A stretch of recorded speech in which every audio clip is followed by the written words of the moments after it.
waaw asalaamaaleykum ñu ñëwaat rek ci beneen vidéo pour expliquer li nga xam ne nii moom lañ doon wax ci vidéo précédente bi di nuyu encore la commune de Médina Sabakh comme je vous l'ai dit tout à l'heure man la Mohamed Mbow seen doom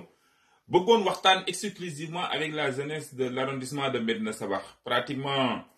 quand je parle de la jeunesse je parle de nous-mêmes parce que jeunesse sous arrondissement de Médina Sabakh bi mérite nañ une représentation beaucoup plus massive ci li nga xam ne mooy dans les instances de décision. Et quand je parle des instances de décision, je ne parle même pas uniquement des instances de décision locales, mais je parle en même temps des instances de décision au niveau national, au niveau départemental et au niveau régional.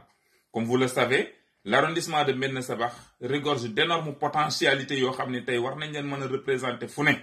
Mais je pense qu'il y a un incompris boo xam ne nii am na entre la jeunesse de l'arrondissement de Médina Sabakh et la population d'une manière générale. Incompréhension boobu doon na équivoque boo xam ne dañ ko war a lever parce que man de damay wax ne c'est une fierté d'avoir quelqu'un qui est comme Saliou Cissé qui a accepté de vaquer à ses préoccupations, descendre à Kayemor pour faire savoir à Kayemor qu'il y a moyen de changer la donne avec la coopération décentralisée dont il parlait la dernière fois lors de sa dernière émission. nga demaat tey ñu am quelqu'un koo xam ne mel na ni dibeuse amul loo xam ne tey jii soxla na ko ci àdduna lu ko war a tax man tey mu sacrifier boppam ak njabootam jógee France hypothéquer seen njàng indi leen fi nga xam ne tey mooy Médina Sabakh pour ñëw ne day conquérir mairie bi pour apporter du sang neuf. ku ci mel ni Ibrahima Niang di dagg ay yitteem di def lépp pour li nga xam ne tey mooy arrondissement de Médina Sabakh ak ki nga xam ne Amath Touré la depuis longtemps ñu koy dégg sur l'arène politique avec candidat yi nga xam ne ni sax waxakuñ leen. ñooñu ñëpp tey ku ci nekk di jël sa yitte di ko def ci arrondissement bi tey ñooñu ñëpp dama leen di ñaan ñu jéem a xool nu ñu organiser une organisation pour changer la donne. Ce qui importe le plus c'est pas le fait d'être maire, ce qui importe le plus est de participer à la construction de ta localité ne serait-ce que par l'union. yaakaar naa loolu mooy li ëpp solo union boobu tey li ko mën a ëpp li mën a tax mu am moo tax ma ne j'invite la jeunesse de Médina Sabakh à s'organiser, la jeunesse de Kayemor à s'organiser, la jeunesse de Ngayène à s'organiser et de faire bloc.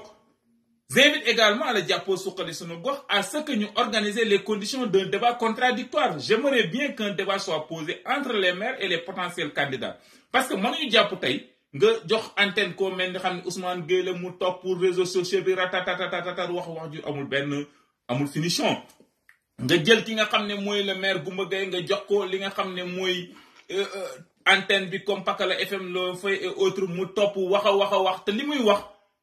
amul bopp amul genn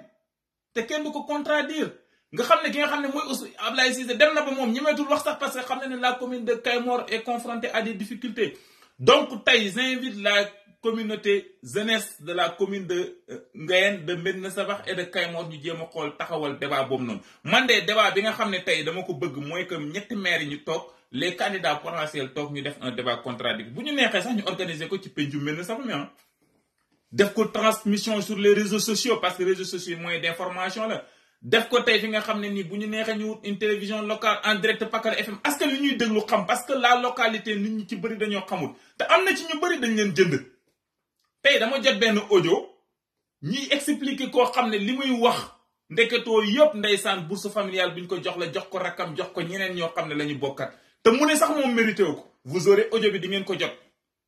te comme ñooñu ñuy amater la population ñuy induire la population en erreur parce que ñoom lay seen intérêt mooy xaalis ba ñuy jot bourse familiale bi seen mbokk yi di jot te mérité wuñ ko. donc ku la jox ndekki fu ko neex ngay xëy loolu moo waral wax ji je suis au regret mais loolu dafa yàq gox bi. donc bëgg naa daal ñu bokk ci toog waxtaan j'invite Jàppoo Suqali Sunu Gox mu nekk plateforme bu am maana ñu jéem a xool nu ñuy organiser débat boobu te invitation yi amul sens